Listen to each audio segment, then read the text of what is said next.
sonido, sin palabra. El sonido, la audición, todo eso es muy nuestro. Es propio de nuestra naturaleza humana. Somos encarnados, necesitamos todo eso. Y Jesús lo asume. Y Jesús va a hablar con palabras humanas. Pero por otro lado, tenemos que tener en cuenta lo que para ahí en un lugar dice Pablo: ustedes recibieron la palabra no como palabra humana, sino como lo que es, palabra de Dios. Entonces ahí viene la dificultad, aceptar que es palabra de Dios. Y lo podemos entenderlo de varias maneras esto. Por un lado, toda palabra viene a enseñar, a decirnos algo, ¿no? Y estamos muy acostumbrados a esa palabra que nos enseña. Desde muy chicos nos viven enseñando con palabras. Estamos acostumbrados, entonces tratamos de entender lo que nos dice la palabra. ¿Qué dice? ¿Qué significa? ¿Qué me están diciendo? Con el tiempo nos vamos volviendo más viejos y vamos buscando ya la segunda intención. Esto es lo que dijo, pero en realidad, ¿por qué lo dijo? ¿No? O sea, empezamos a buscar siempre por el lado del entendimiento. Pero hay otros elementos en la palabra. Hay una palabra que simplemente indica presencia. Que alguien me hable significa que está conmigo. Inclusive cuando llegamos a una casa, qué silencio, parece que no hay nadie. La palabra nos indica la presencia de alguien, que ahí está. Y si por ahí estamos con alguien y está muy callado, che, estás callado, decime algo, no importa qué, haceme saber que estás conmigo. O sea, la palabra también tiene esta condición de hacernos presente a la otra persona. Acá estoy. La expresa, la hace de alguna manera visible. Nos hemos acostumbrado cada vez más a esto. En otro tiempo, para escuchar a alguien había que estar con la persona. Hoy día, con todos los medios digitales, hay gente que me está escuchando, pero no está conmigo. Nos permiten eso, ¿no? El llamarte por teléfono, pero a veces con solo sentir la voz de la otra persona, como que ya estuvieras con la otra persona, ¿no? O sea que la palabra también tiene esta condición. Y en ese sentido también la palabra de Dios es así. Dios nos habla y cuando lo escuchamos, está con nosotros, estamos en su presencia, está cerca nuestro, ¿no? Digamos, esta es una dimensión casi afectiva, personal, comunicativa, estamos. No importa qué dice, pero estamos. Pero hoy nos plantea el Evangelio otra dimensión de la divinidad de esta palabra, ¿no? Fíjense que el pasaje que leímos, que es el comienzo del Evangelio de Marcos, está escrito con mucho cuidado, con mucho cuidado. Si ustedes lo leen de nuevo, van a ver que comienza diciendo: estaban todos admirados de su enseñanza, pasa el incidente con el endemoniado y termina como termina el párrafo: estaban todos admirados por su enseñanza, ¿no? O sea que es una manera del estilo bíblico de subrayarnos un texto. O sea, ¿qué nos dice? ¿Qué nos dice de Jesús? Dice, enseñaba con autoridad, no enseñaba como sus escribas, donde al modo humano los escribas, los maestros de la ley, sacaban conclusiones, relacionaban palabras, ¿no? Nosotros también podemos escuchar a Jesús tratando de aprender. Sin embargo, el estilo mismo de Jesús es muy directo. Solamente es así relativo cuando cuenta una parábola. Pero inclusive sus parábolas son no son grandes discursos, ¿cierto?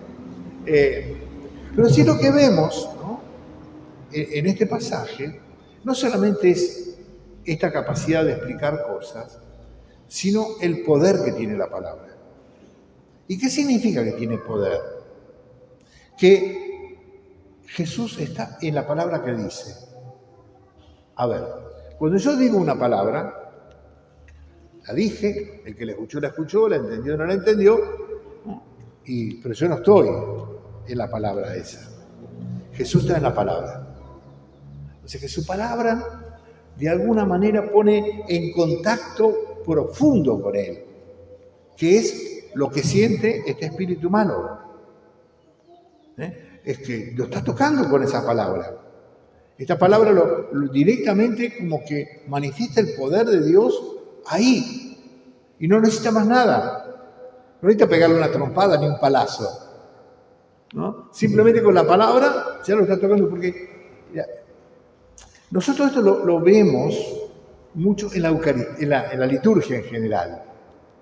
La liturgia se basa en esto, porque nosotros, en nuestra visión católica de la liturgia, es que Dios está presente.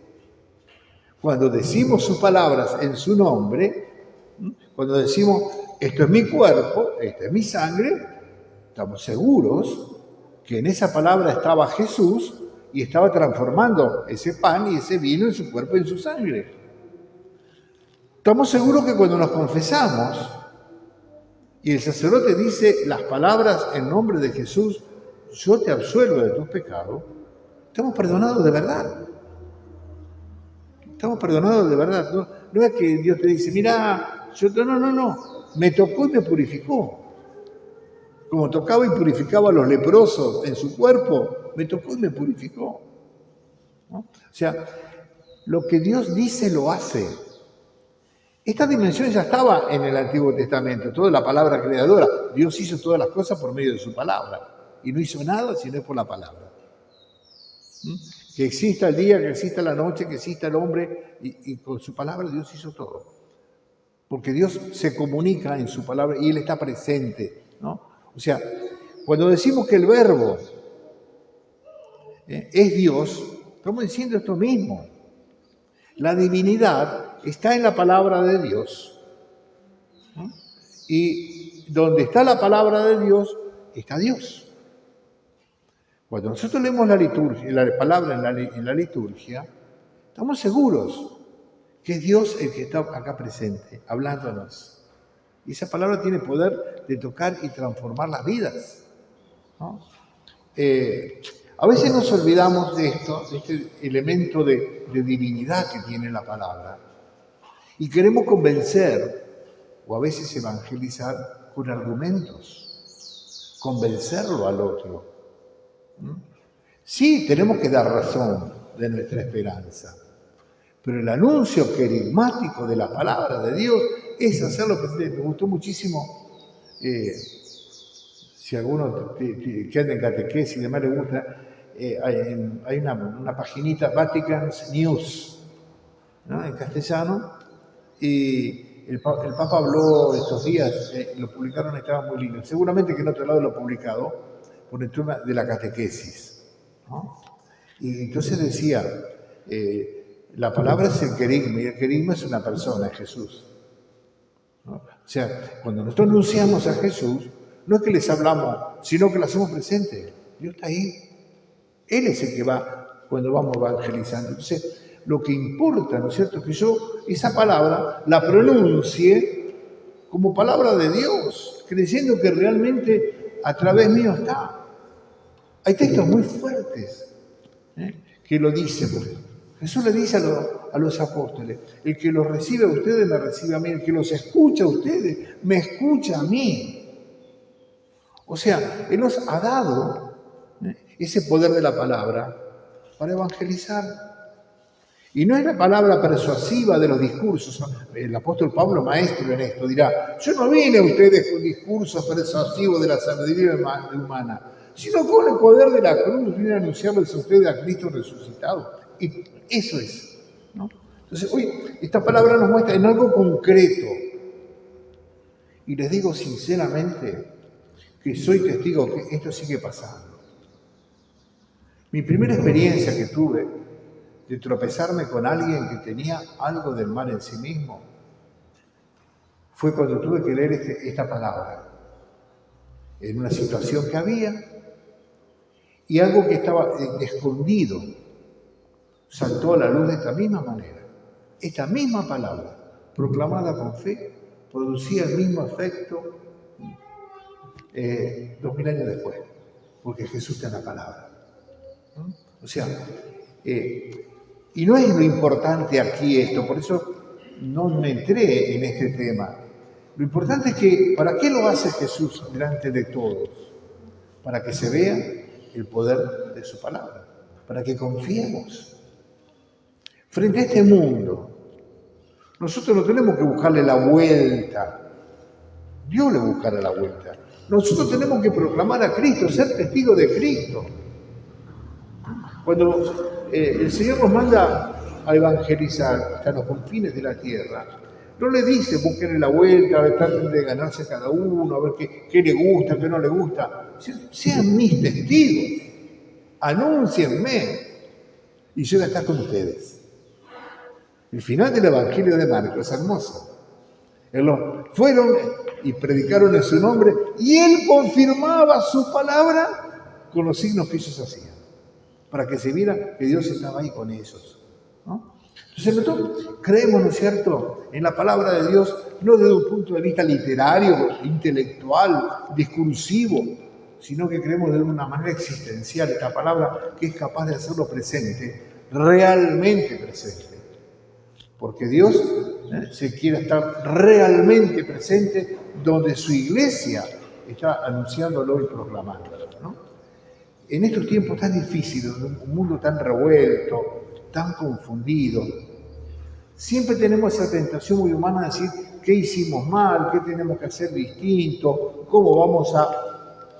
Yo creo que, y lo dice con mucha claridad en ese documento el Papa Francisco, es un discurso al Consejo Permanente de la Catequesis del Vaticano.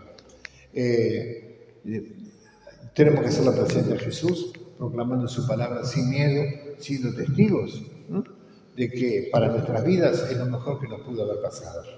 Haber encontrado al Señor, ¿no?, y haber experimentado que su palabra realmente despeja el horizonte y nos hace encontrar los caminos que buscamos.